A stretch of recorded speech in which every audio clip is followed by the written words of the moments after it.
और अब आगे जो एक भविष्यवाणी है, यूट्यूब चैनल वाले भाइयों ने डाल रखी है भविष्यवाणियां, तो पुण्यात्माओं अब तो बिल्कुल ही क्लियर कर दिया।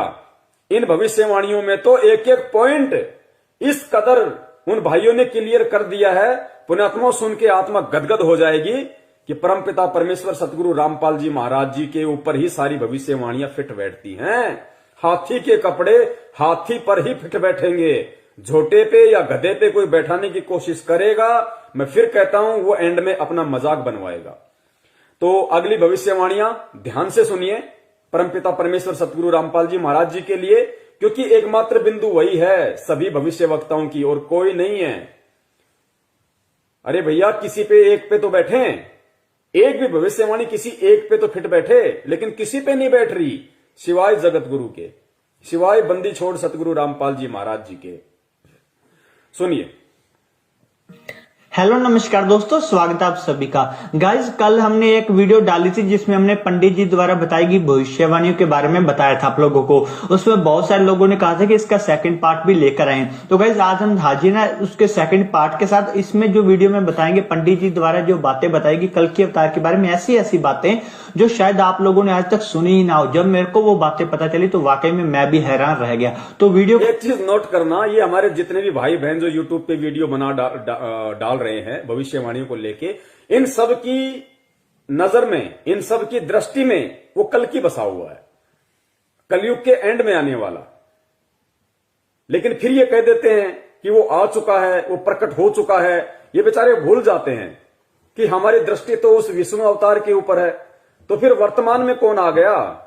अगर हम उसके विषय में भविष्यवाणियां कर रहे हैं तो वो तो लाखों वर्ष बाद आना है। फिर वर्तमान में कौन है जो प्रकट हो चुका है इन भविष्यवाणियों के अनुसार?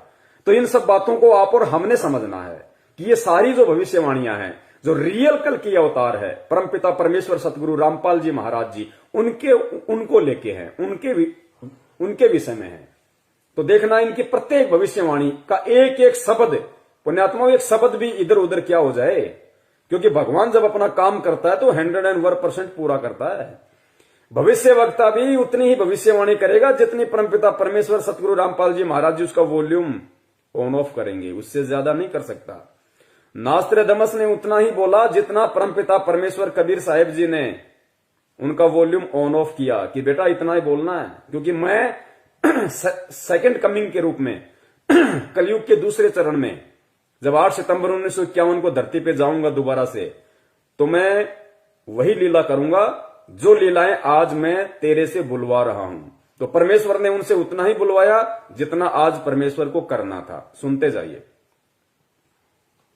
इसमें जो वीडियो में बताएंगे पंडित जी द्वारा जो बातें बताएगी कल के अवतार के बारे में, ऐसी ऐसी बातें जो शायद आप लोगों ने आज तक सुनी ही ना हो। जब मेरे को वो बातें पता चली तो वाकई में मैं भी हैरान रह गया। तो वीडियो को पूरा एंड तक देखना ताकि आप लोगों को सारी बातें अच्छे से समझ में आ जाए। मेरे मित्र ने पंडित जी से लगभग हर तरह के सवाल पूछा जो आप लोगों के मन में भी आता है, मेरे मन में भी आता है। जिस प्रकार से कि जिस विनाश की बातें करी, यानी महायुद्ध की बातें करी, यानी वो आखिर होगा कब, उसकी एग्जैक्ट डेट क्या है, और जो कल की अवतार कह रहे हैं आएंगे, सतयुग लाएंगे, वो सब होगा कब, किस डेट को वो सब होगा, और अगर कल की अवतार हो चुका है तो वो कहां है, हमें दिखता कब है, वो कब आएगा हमारे सामने। ये सभी बातों के जवाब आपको आज की इस वीडियो में मिल जाएंगे। हो सकता है वीडियो थोड़ी सी लंबी हो जाए, परंतु आप अच्छे से धैर्य से पूरी वीडियो को सुन लेना। तो सबसे पहले मेरे मित्र ने उनसे पूछा कि क्या कल की अवतार का जन्म हो चुका है, धरती पर वो आ चुके हैं या नहीं आए। तो इस पर पंडित जी ने कहा कि कल की अवतार का जन्म तो 2000 सन से भी बहुत पहले हो चुका है, और उनको इस धरती पर अपना कार्य करते हुए बहुत साल हो चुके हैं।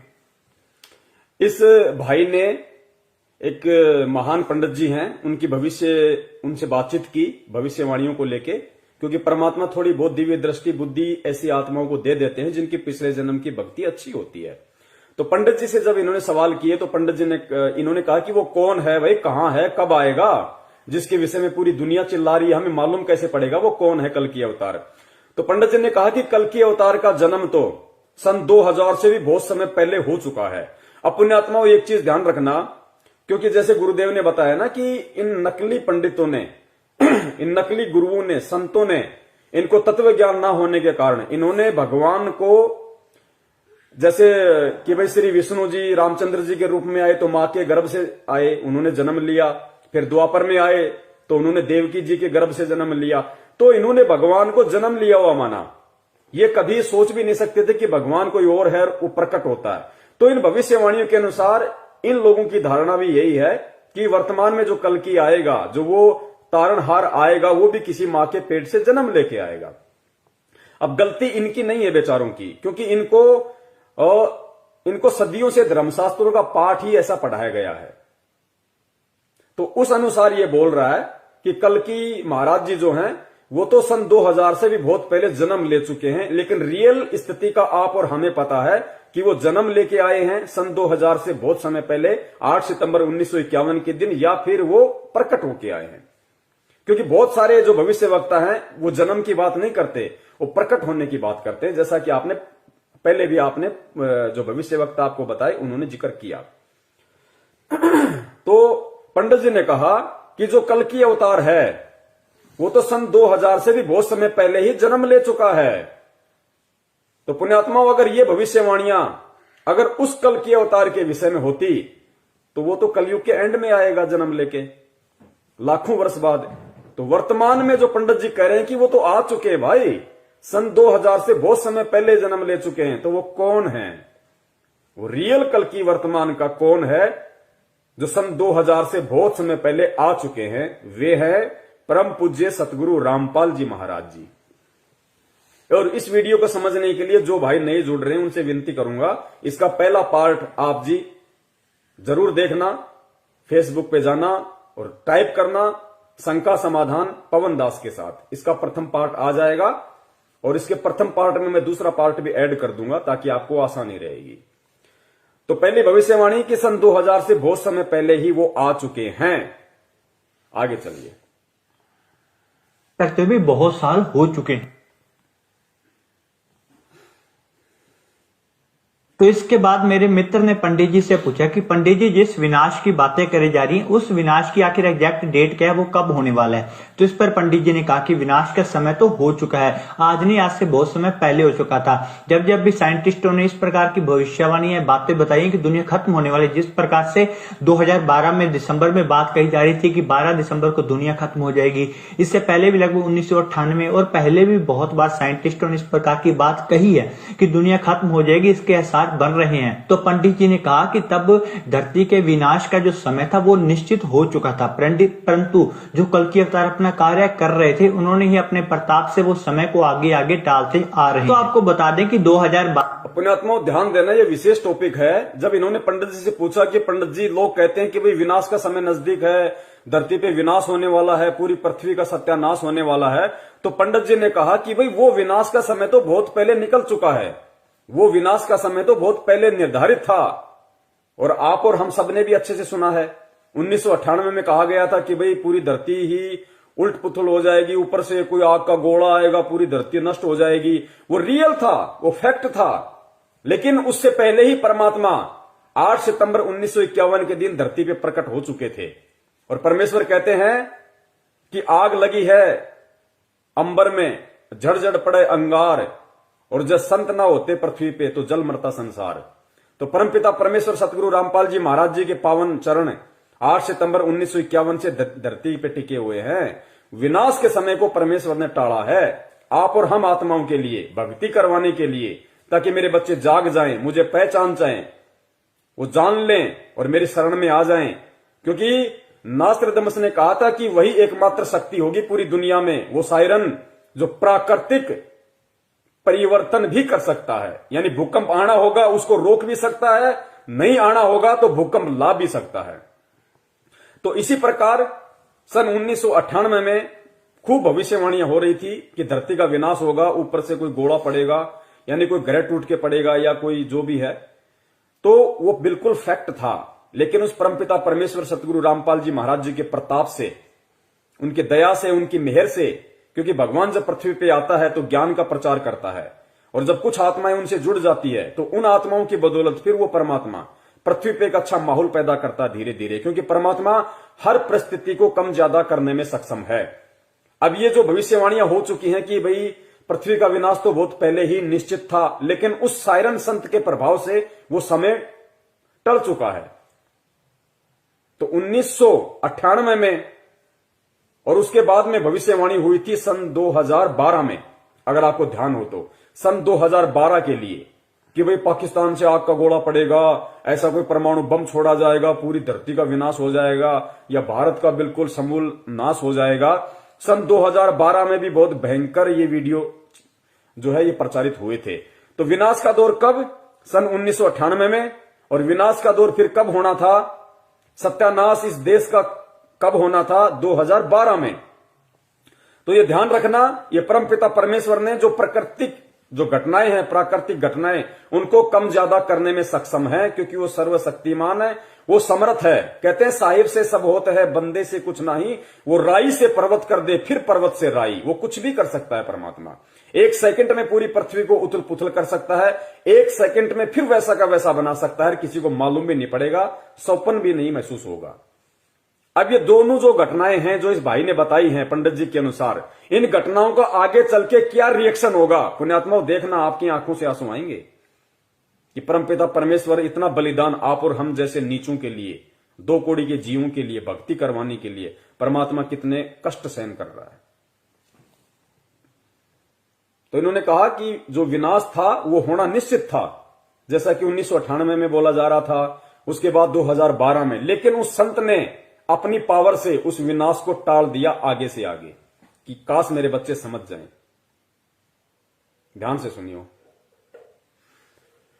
तो इसके बाद मेरे मित्र ने पंडित जी से पूछा कि पंडित जी जिस विनाश की बातें करी जा रही हैं, उस विनाश की आखिर एग्जैक्ट डेट क्या है, वो कब होने वाला है। तो इस पर पंडित जी ने कहा कि विनाश का समय तो हो चुका है, आज नहीं आज से बहुत समय पहले हो चुका था। जब जब भी साइंटिस्टों ने इस प्रकार की भविष्यवाणी या बातें बताई कि दुनिया खत्म होने वाली, जिस प्रकार से 2012 में दिसंबर में बात कही जा रही थी कि 12 दिसंबर को दुनिया खत्म हो जाएगी, इससे पहले भी लगभग 1998 और पहले भी बहुत बार साइंटिस्ट 2012 और 1998 का जिक्र मैं नहीं कर रहा, ये भाई खुद कर रहा है भविष्यवाणी के अकॉर्डिंग। आगे चल के परमात्मा साबित करवाएंगे कि उस सायरन संत से 2012 और 2098 में जो विनाश होना था उसका क्या संबंध है।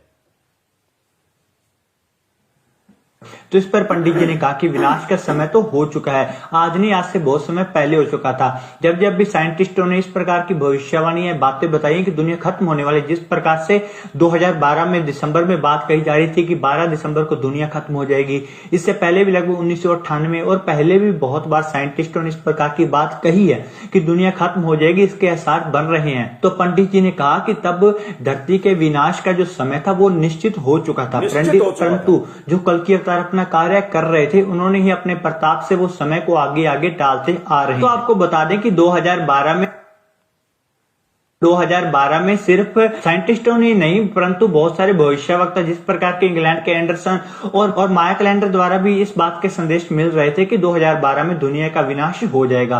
और पंडित जी ने कहा कि तब विनाश तय था, परंतु कल की अवतार जो पृथ्वी पर मौजूद थे उनके कारण ही ये विनाश आगे टलता आ रहा है, और अगर वो इस पृथ्वी पर ना होते तो ये संसार कब का जल मरता। जब अगर वो संत इस पृथ्वी पे ना होता, वो कल की अवतार, तो ये संसार कब का जल मरता। माया कैलेंडर से लेके और इजराइल के कीरो ने भी भविष्यवाणियां कर दी थी सन 2012 के लिए और 1998 के लिए, जो पृथ्वी का विनाश तय था। लेकिन उस संत के प्रभाव से जो पृथ्वी पर पहले से मौजूद है, उसके प्रताप से वो इन परिस्थितियों को आगे से आगे टालते गए, आप और हमारे लिए, भक्ति करने वाली आत्माओं के लिए, ताकि मेरे बच्चों को मैं एक अच्छा माहौल दे सकूं, भक्तिमय वातावरण दे सकूं, किसी प्रकार की दिक्कत आपत्ति मेरी आत्माओं को, मेरे बच्चों को ना हो। पुण्यात्माओं, आप और हमारे लिए आगे देखना क्यों टाली परमात्मा ने, और टालने के प्रतिफल में परमात्मा ने कितना बड़ा बलिदान दिया। कैलेंडर द्वारा भी इस बात के संदेश मिल रहे थे कि 2012 में दुनिया का विनाश हो जाएगा, और पंडित जी ने कहा कि तब विनाश तय था, परंतु कल की अवतार जो पृथ्वी पर मौजूद थे उनके कारण ही ये विनाश आगे टलता आ रहा है, और अगर वो इस पृथ्वी पर ना होते तो ये संसार कब का जल मरता। जब आगे सुनिए। पंडित जी से पूछा गया कि आखिर ये विनाश की तय तारीख क्या है, किस तारीख को ये सब होने वाला है। तो इस पर पंडित जी ने कहा कि ये सब उस अवतार के हाथ में है, क्योंकि जो पहले से विधि विधान द्वारा लिखी गई तारीखें थी विनाश की, महाप्रलय की, वो तो उस अवतार द्वारा आगे टाल दी गई हैं। अब वो किस समय को चुनता है युग परिवर्तन के लिए, ये तो वो जो पहले से विनाश का समय तय था वो तो उस कल्कि ने, उस सायरन संत ने अपने प्रताप से, अपने पावर से आगे टाल दी। लेकिन विनाश फिर भी होना है। अब वो आगे विनाश कब होगा? उसके दोस्त ने पूछा कि पंडित जी फिर वो विनाश होगा कब, जिस विनाश की तारीखों को वो जो अवतार है वो टालता आ रहा है। तो पंडित जी ने कहा कि विनाश तो होना तय है, लेकिन वो कब होगा इसका समय भी वो अवतार ही तय करेगा। वो अवतार ही तय करेगा कि वो विनाश होना कब है। तो पुण्यात्मा, विनाश टाला भी जा सकता है, परमेश्वर के हाथ में।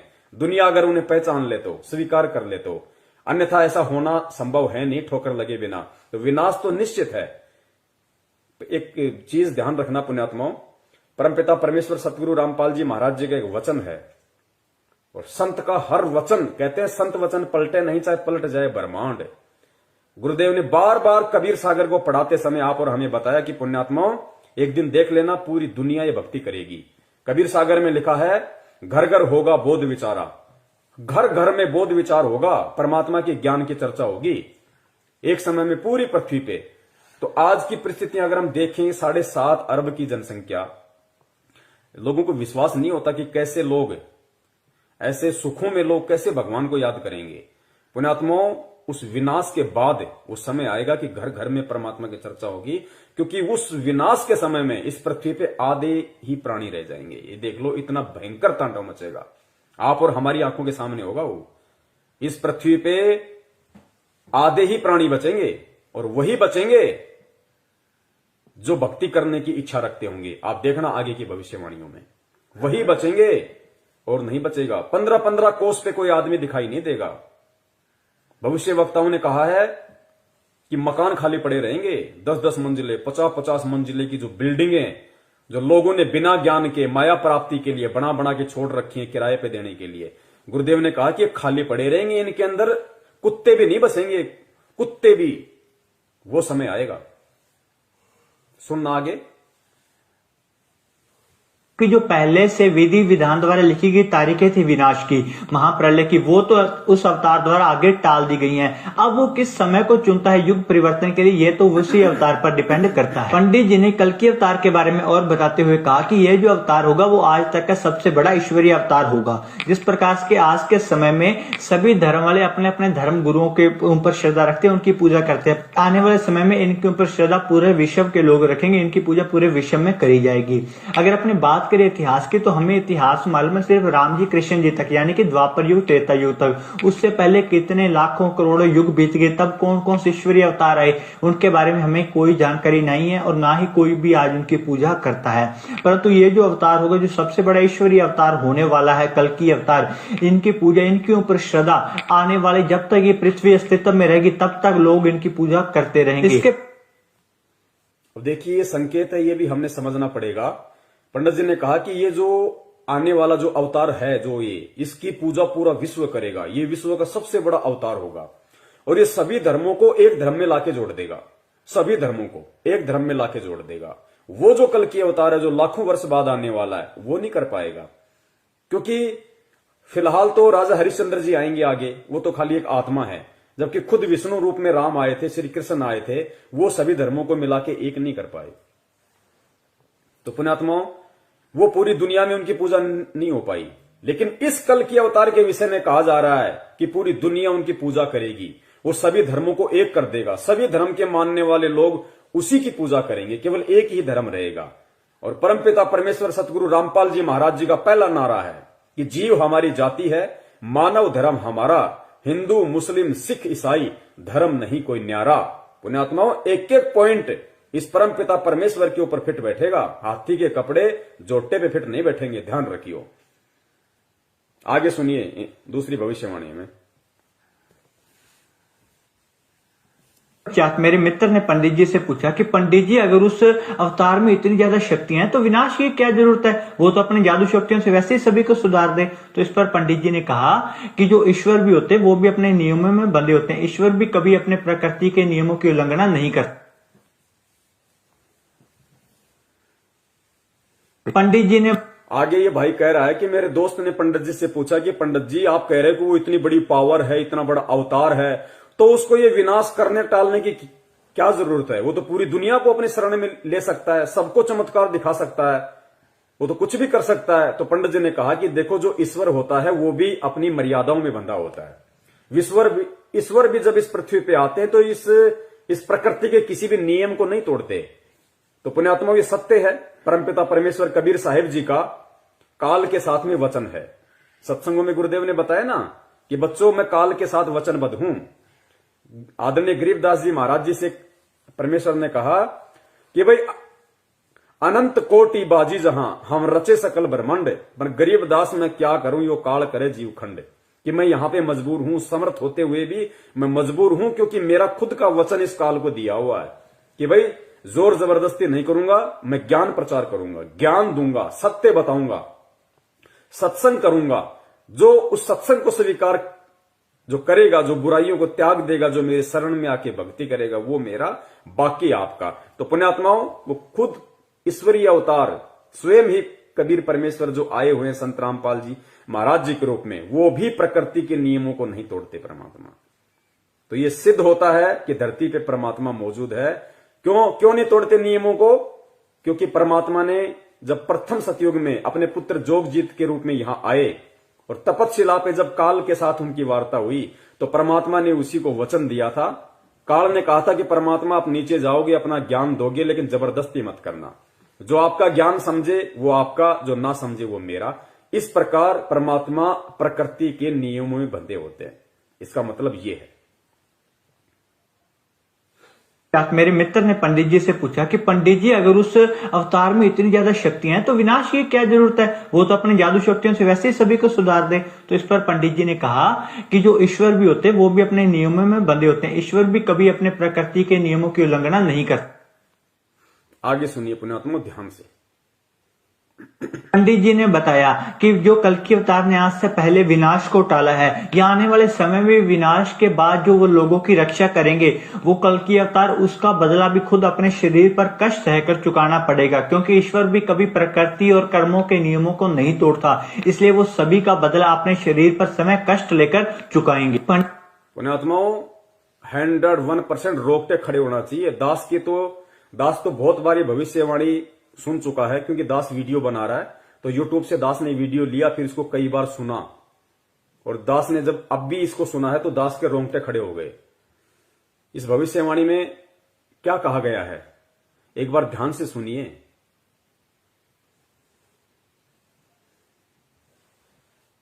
पंडित जी ने बताया कि जो कल्कि अवतार ने आज से पहले विनाश को टाला है, या आने वाले समय में विनाश के बाद जो वो लोगों की रक्षा करेंगे, वो कल्कि अवतार, उसका बदला भी खुद अपने शरीर पर कष्ट सहकर चुकाना पड़ेगा। क्योंकि ईश्वर भी कभी प्रकृति और कर्मों के नियमों को नहीं तोड़ता, इसलिए वो सभी का बदला अपने शरीर पर समय कष्ट लेकर चुकाएंगे। पंडित जी ने इतिहास का उदाहरण, इन्होंने कहा कि पंडित जी ने इनको कहा, इनके पूछने पे, कि वो जो कल्कि अवतार होगा, जो तारणहार होगा, और उसने पृथ्वी के विनाश के समय को जो टाला है, यानी सन 1998 में जो पृथ्वी का विनाश होना था, निश्चित था। परमपिता परमेश्वर सतगुरु रामपाल जी महाराज जी ने, उस अवतारी महापुरुष ने उस विनाश को टाला। और उसके बाद में 2012 में जो विनाश निश्चित था, उस विनाश को उस परमात्मा ने टाला, आगे बढ़ाया समय को, और फिर कहा कि आने वाले समय में जो विनाश होने वाला है, उस विनाश में वो जिन जिन आत्माओं की रक्षा करेगा, क्योंकि पुण्यात्माओं, उस विनाश में हम बच जाएं, या हमारे जैसे और भाई बहन बच सकें, इतने पुण्य हमारे पास नहीं है।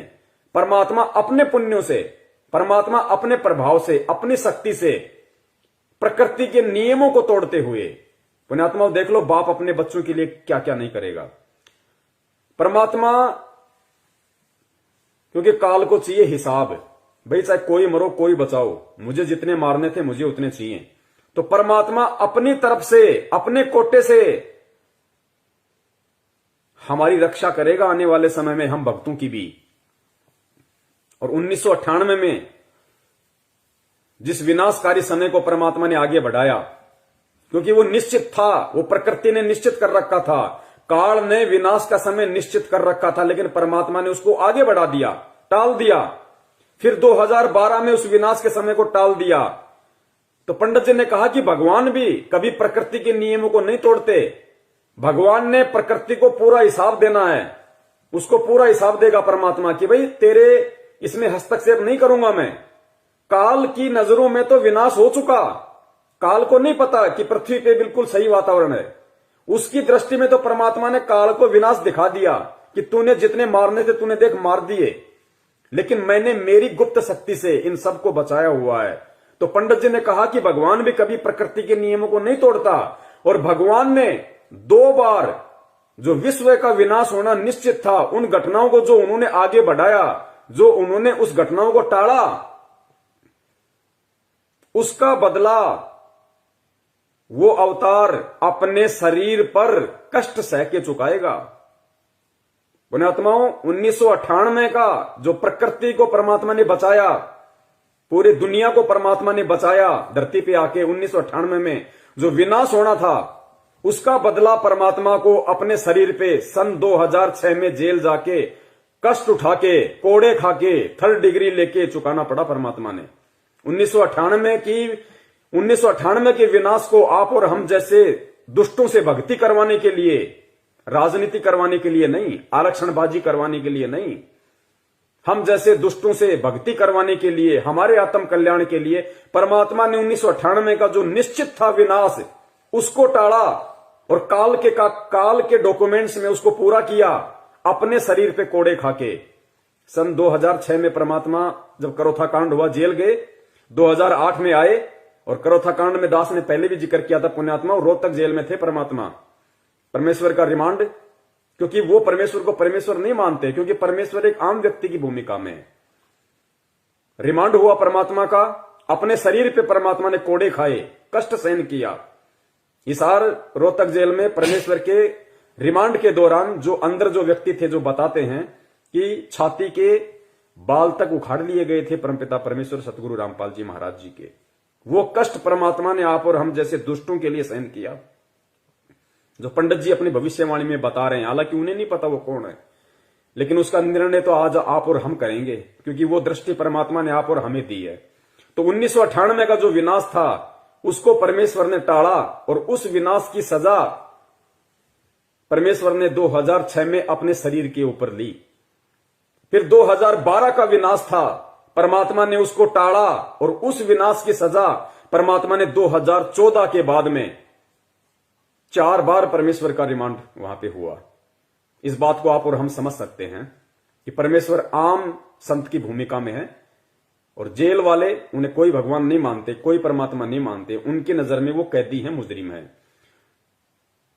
तो 2012 का जो विनाश निश्चित था, उस घटना को परमेश्वर ने आगे बढ़ाया, और उस घटना का जो वो दंड था, वो परमेश्वर ने अपने शरीर पे भोगा 2014 के करोथा कांड के बाद में। तो पुण्यात्माओं, आज भी यदि हम इस भक्ति से या इस भगवान से नागा करेंगे, इस भक्ति और भगवान पे अविश्वास प्रकट करेंगे, बात बात पे ये कह के कि मैं ये मर्यादा नहीं निभा सकता, हम लोगों का सामना नहीं करेंगे, हम समाज की कुरीतियों का सामना नहीं करेंगे, हम अगर परमेश्वर के नियमों को नहीं निभाएंगे, तो पुण्यात्माओं गधा कुत्ता बनने से नहीं बच पाएंगे। जब इतना कष्ट वो परमेश्वर आप और हम जैसे नीचों के लिए खुद उठा रहा है, तो हमारी भी तो कुछ जिम्मेदारी बनती होगी। या बाप ही हमेशा परीक्षा देता रहेगा, बाप ही सारे कष्ट और दुख परेशानियां झेलता रहेगा, लोगों की गालियां खाता रहेगा, लोगों से रिमांड, क्या अब भी हम नियम तोड़े? और क्या नियम है? ये तो बुराइयां हैं, गंदगी, ये तो जानवर को भी नहीं करनी चाहिए। बीड़ी, सिगरेट, गांजा, अफीम, कुचरित्र, कुदृष्टि है, ये व्यर्थ की ये परंपराएं, 12वां 13वां। अरे मर गया तो मर गया, दुनिया नहीं मर रही क्या? हम नहीं मरेंगे क्या? हम सर का मुंडन करवा लेंगे तो क्या वो जिंदा हो जाएगा? 2 पंडितों को बैठा के उनका पेट भर देंगे तो क्या जिंदा हो जाएगा? उसके नश्वर शरीर का, उसके मिट्टी शरीर की अस्थियां गंगा जी में जाके बहवाएंगे, क्या वो मुक्त हो जाएगा? हम तो उल्टा गंगा जी को दूषित करने का पाप अपने सिर पे मोल ले रहे हैं। कौन से नियम है? क्या नियम है? ये तो बुराइयां हैं, ये तो किसी को भी नहीं करने चाहिए। और हम कहते हैं कि ये हमसे हो नहीं पाएंगे। मैं मेरे पति का विरोध नहीं सहन कर पा रही, मैं मेरी पत्नी का विरोध नहीं सहन कर पा रही। मेरी पत्नी कह रही है या तो बाबा रामपाल के पीछे रह ले या मेरे को छोड़ दे। अरे भाड़ में जाए ना पत्नी, कितनी बार मिल गई ऐसी पत्नी हमें, कौन सा हमारा उसने उद्धार कर दिया? हमारा शरीर खा गई, हमारा पैसा खा गई, जवानी खा गई, कौन सा हमारा उसने उद्धार कर दिया? तो पुण्यात्माओं अब दृढ़ हो जाओ। चाहे बाप हो, चाहे बेटा हो, चाहे बेटा बाप का विरोध करे, चाहे बाप बेटे का विरोध करे, चाहे पति पत्नी का विरोध करे, चाहे पत्नी पति का विरोध करे, चाहे समाज विरोध करे, चाहे कुछ भी विरोध करे, दृढ़ हो जाओ परमेश्वर पे दृढ़। और जब दृढ़ हो जाओगे ज्ञान आधार से, तो परमेश्वर फिर झुकने नहीं देंगे। भगवान भी तो कोई चीज है, फिर भगवान का रोल कहां होगा? वो कब काम आएंगे? और परमेश्वर कहते हैं, जय तू चाले एक कदम मैं चालूं कदम 60, कि तू एक कदम तो मेरे लिए आगे बढ़, मेरे लिए संघर्ष कर। मैं चालूं कदम 60, मैं 60 कदम आगे रहूंगा तेरे से, तेरा रक्षक बन के झाड़ू निकालूंगा तेरे आगे, तेरे भक्ति रूपी सफर में तेरे जीवन में कोई परेशानी कांटा ना चुभ जाए। जय तू चाले एक कदम मैं चालू कदम 60, और जय तू हो जा काठ का मैं हो जाऊं लोहे की लाठ। तू एक बार लकड़ी के जितना मजबूत तो बन, मैं लोहे की तरह मजबूत बन के तेरे आगे खड़ा हो जाऊंगा। तो पुण्यात्मा में डरना छोड़ो, घबराना छोड़ो। बड़ी मुश्किल से भगवान ने आप और हमारे को पकड़ा, हम नहीं पकड़ सकते। बड़ी मुश्किल से परमेश्वर ने हमारा हाथ पकड़ा है। गलतियां करके हाथ मत छुटाओ, यह नादानी बहुत महंगी पड़ेगी। तो उस विनाश को जो रोकने की सजा पंडित जी की भविष्यवाणी के अनुसार वो संत, वो अवतार अपने शरीर पे कष्ट सह के चुकाएगा, क्योंकि वो प्रकृति के नियम नहीं तोड़ता। तो पुण्यात्माओं, 1998 का विनाश परमेश्वर ने रोका, और उसकी सजा परमेश्वर ने अपने शरीर पे 2006 में भोगी। 2012 का परमात्मा ने विनाश रोका, पूरी पृथ्वी को उस परमात्मा ने बचाया। जो आज उसका विरोध कर रहे हैं उनको भी बचाया, क्योंकि सब परमेश्वर की आत्माएं। उसकी सजा परमेश्वर ने 2014 के बरवाला कांड में उठाई। ये भविष्यवाणियां हैं। क्या किसी संत महंत पे खरी उतर रही हैं? क्या किसी शंकराचार्य पे भविष्यवाणियां खरी उतर रही हैं? किस पे उतर रही हैं? उसी पे उतरेंगी जो तारणहार होगा, जो उद्धार करता होगा, जो पूरी दुनिया पे राज करेगा। राज भी वही करेगा जो आज अपने शरीर पे कष्ट उठा के आप और हमें राज करवा रहा है। आने वाले समय में वो राज भी वही करेगा। जो कल्कि अवतार ने आज से पहले विनाश को टाला है, या आने वाले समय में विनाश के बाद जो वो लोगों की रक्षा करेंगे, वो कल्कि अवतार, उसका बदला भी खुद अपने शरीर पर कष्ट सहकर चुकाना पड़ेगा। क्योंकि ईश्वर भी कभी प्रकृति और कर्मों के नियमों को नहीं तोड़ता, इसलिए वो सभी का बदला अपने शरीर पर समय कष्ट लेकर चुकाएंगे। पंडित जी ने इतिहास का उदाहरण देते हुए कहा कि जिस प्रकार से श्री राम जी ने जब बाली का वध करा था तीर मारकर, तो उन्होंने भी उसका बदला चुकाया था श्री कृष्ण जी के रूप में जन्म लेकर, क्योंकि श्री कृष्ण जी की मृत्यु भी तीर लगने से हुई थी। तो ये जो कर्मों का नियम है, ये सभी पर लागू होता है। कर्मों का बदला चुकाना ही पड़ता है। और ये जो कल्कि अवतार हैं, अगर ये भी जो जिस प्रकार से विनाश को आगे टाल रहे हैं, लोगों के कष्टों को दूर करेंगे, या जब विनाश होगा पृथ्वी पर तब जो लोगों के कष्टों को दूर करेंगे, तो उसका बदला भी इनको खुद के ऊपर चुकाना पड़ेगा। फिर चाहे वो संसारिक रूप में अपने जो बाहरी। और दूसरा पुण्यात्माओं, ध्यान रखना, भक्ति तो हम करते नहीं, और बात बात पे परमात्मा से प्रार्थना कर देते हैं हजारों। सिर में दर्द हो गया तो परमात्मा से प्रार्थना, खांसी हो गई तो परमात्मा से प्रार्थना, और कोई बीमारी हो गई तो परमात्मा से प्रार्थना, घर में पैसा नहीं तो परमात्मा से प्रार्थना, लड़की के लड़का नहीं हुआ तो परमात्मा से प्रार्थना, 2 दिन काम धंधा सही नहीं चला तो परमात्मा से प्रार्थना। हम इतने बड़े मंद बुद्धि हैं। अरे परमेश्वर हमें हमारी प्रार्थनाओं के ऊपर जो हमारी रक्षा कर रहे हैं, हमारी नासमझी के चलते भक्ति हम करते नहीं। गुरुदेव ने कहा कि बेटा भक्ति से सब चीजों का सब कुछ होगा, लेकिन भक्ति हम करते नहीं। डिमांड परमात्मा से रोजाना लाख कर देते हैं, और काल भगवान तो यही करता है, परमात्मा को दुखी संगत में छोड़ दिए इन काल एजेंटों ने। ये लो जी, सतलोक आश्रम मैनेजमेंट हरियाणा की ये प्रार्थनाओं के नंबर, इन पे प्रार्थना लगाओ, इन पे प्रार्थना लगाओ। भक्ति कोई करता नहीं, प्रार्थना लगाओ, खुद भी लुटो, परमात्मा को भी दुखी करो। दुखी कैसे? अगर परमेश्वर हमारे कष्ट हरेंगे तो इस पृथ्वी का नियम है, इस ब्रह्मांड का नियम है। अगर परमेश्वर हमारी बीमारियां ठीक करेंगे तो हमारे पास तो भक्ति है नहीं, हम तो भक्ति करते नहीं। तो परमात्मा अपने बच्चों को दुख देख नहीं सकता, तो परमेश्वर अपने कोटे से हमें लाभ देता है, हमारी उन बीमारियों को, परेशानियों को ठीक करता है। और फिर प्रकृति के नियम अनुसार वो बीमारियां परमात्मा ने अपने शरीर पे लेके उनका कष्ट उठाना पड़ता है। हिसार जेल से परमात्मा ने कितनी याचिका लगाई? दांत दर्द की, पीठ दर्द की, छाती में दर्द की। पुण्यात्माओं, ये हमारी अनावश्यक जो डिमांड है परमात्मा से, कार की, कोठी की, पैसों की, लड़कों की, लड़कियों की, गाड़ी की, घोड़ों की, ये अनावश्यक जो हमारी डिमांडें है ना, हमारी मंद बुद्धि के चलते जो हम उस परमात्मा से करते हैं, वो परमात्मा तो दयालु है, वो तो डिमांडें पूरी अपनी करेगा। क्योंकि जो व्यक्ति जब बल्कि माता पिता बन जाते हैं ना, तब उन्हें मालूम पड़ता है।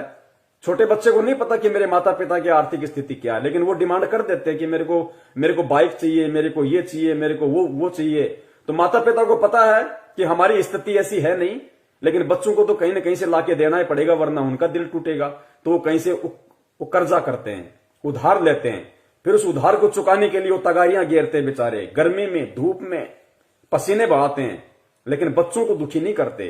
तो पुण्यात्माओं, ये जो अनावश्यक जो हमारी डिमांड है परमात्मा से देखी नहीं जाती, वो कहीं ना कहीं से पूरी करता है परमात्मा, और फिर वो कष्ट अपने ऊपर लेता है। फिर तो पुण्यात्माओं, हमें परमेश्वर से सिवाय भक्ति के कुछ नहीं मांगना। गुरुजी भी कहते हैं कि भक्ति दान मोहि दीजियो देवन के देवा हो, कि अगर तुम भक्ति मांगोगे और भक्ति तुम करोगे बच्चों, तो भक्ति से परमात्मा तुम्हें सारे सुख देगा, तुम्हें अलग से कुछ मांगने की जरूरत है ही नहीं। तो पुण्यात्माओं, इन चीजों का हमें ध्यान रखना है। लोगों के कष्टों को दूर करेंगे, या जब विनाश होगा पृथ्वी पर, तब जो लोगों के कष्टों को दूर करेंगे तो उसका बदला भी इनको खुद के ऊपर चुकाना पड़ेगा। फिर चाहे वो संसारिक रूप में अपने जो बाहरी रूप से शरीर पर कष्ट लेकर या बदनामी का सामना करके उनको वो सब चीजें चुकानी पड़ेंगी। मेरे शरीर पे कष्ट लेके या बदनामी का सामना करके वो उनको चुकाना पड़ेगा। तो परमात्मा शरीर पे भी कष्ट ले रहे हैं और बदनामी, आज संत रामपाल जी महाराज जी का नाम ले दीजिए, लोगों के माथे में 3 तोड़ियां पड़ जाती है। सरकार ने उनको देशद्रोही बना दिया, देशद्रोही का कलंक लगा दिया, बेफालतू में, बेमतलब में, निराधार तरीके से। तो संत वेशभूषा में भी यदि आज कोई महाबदनाम है लोगों की अनभिज्ञता के कारण, तो कौन बदनाम है? संत रामपाल जी महाराज। ये भविष्यवाणियां उन्हीं पे फिट बैठेंगी और किसी पे फिट नहीं बैठ सकती सिवाय उनके अलावा। तो शरीर पे कष्ट लेके भी और बदनामी का दाग लेके भी इन भविष्यवाणियों के अनुसार अगर कोई फिट बैठता है तो परम पूज्य सतगुरु रामपाल जी महाराज जी, दुनिया में कोई नहीं है। टाल रहे हैं, लोगों के कष्टों को दूर करेंगे, या जब विनाश होगा पृथ्वी पर, तब जो लोगों के कष्टों को दूर करेंगे तो उसका बदला भी इनको खुद के ऊपर चुकाना पड़ेगा। फिर चाहे वो संसारिक रूप में अपने जो बाहरी रूप से शरीर पर कष्ट लेकर या बदनामी का सामना करके उनको वो सब चीजें चुकानी पड़ेंगी। मेरे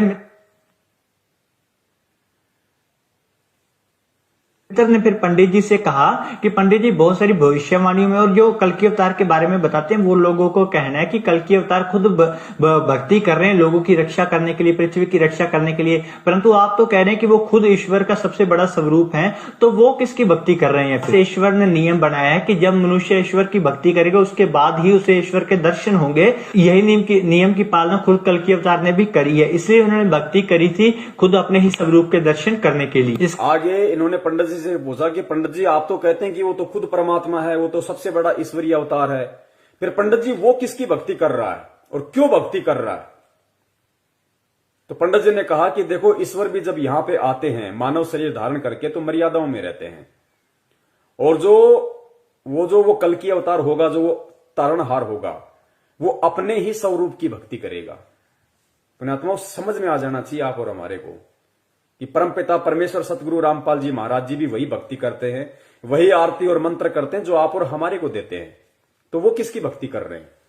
अपने ही स्वरूप की भक्ति कर रहे हैं। क्यों कर रहे हैं?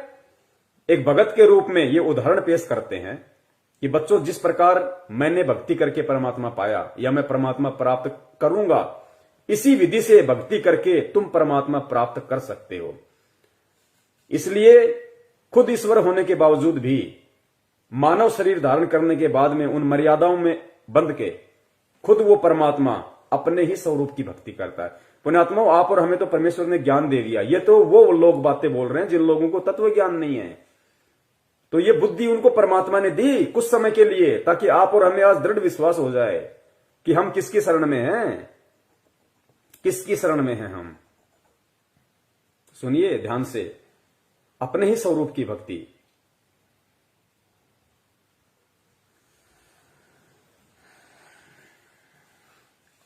मित्र ने फिर पंडित जी से कहा कि पंडित जी बहुत सारी भविष्यवाणियों में और जो कल की अवतार के बारे में बताते हैं वो लोगों को कहना है कि कल की अवतार खुद भक्ति कर रहे हैं लोगों की रक्षा करने के लिए, पृथ्वी की रक्षा करने के लिए, परंतु आप तो कह रहे हैं कि वो खुद ईश्वर का सबसे बड़ा स्वरूप है, तो वो किसकी भक्ति कर रहे हैं? फिर ईश्वर ने नियम बनाया है कि जब मनुष्य ईश्वर की भक्ति करेगा उसके बाद ही उसे ईश्वर के दर्शन होंगे। यही नियम की पालना खुद कल की अवतार ने भी करी है, इसलिए उन्होंने भक्ति करी थी खुद अपने ही स्वरूप के दर्शन करने के लिए।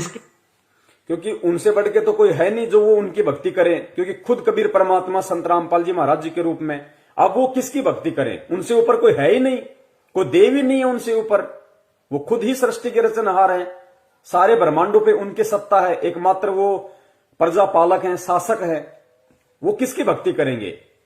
तो देखो वो तत्व ज्ञान से अनभिज्ञ व्यक्ति भी ये कह रहा है कि वो अपने ही स्वरूप की भक्ति कर रहा है। अब जैसे रामचंद्र जी आए, विष्णु जी के अवतार थे, तो विष्णु जी का क्या नाम है? किलियम नाम दिया परमात्मा ने, जो रियल जो उनका भक्ति मंत्र है वो किलियम। लेकिन रामचंद्र जी ने किसकी भक्ति करी? अपने ही मंत्र की भक्ति नहीं करी, उन्होंने अपने से ऊपर वाले की भक्ति करी, ओम नाम की। वशिष्ठ से नाम लिया ओम, क्योंकि विष्णु जी से ऊपर ओम है, काल है, तो उसने उसकी भक्ति करी। फिर श्री कृष्ण जी के रूप में आए वही विष्णु भगवान, तो उन्होंने अपने नाम की भक्ति नहीं करी, अपने से ऊपर की भक्ति की, ओम नाम की, दुर्वासा से नाम लेके। और यहां पंडित जी की भविष्यवाणी के अनुसार जो वो आएगा महापुरुष, वो किसकी भक्ति करेगा? वो अपने ही स्वरूप की भक्ति करेगा, क्योंकि उससे ऊपर कोई नाम है ही नहीं, उससे ऊपर कोई देव है ही नहीं, उसके अलावा कोई देव है ही नहीं। तो पुण्यात्मा को समझ में आ जाना चाहिए कि भक्तिहीन प्राणी भी ये साबित कर रहे हैं कि धरती पे भगवान मौजूद है संत रामपाल जी महाराज जी के रूप में। कहां धक्के खा रहे हैं हम।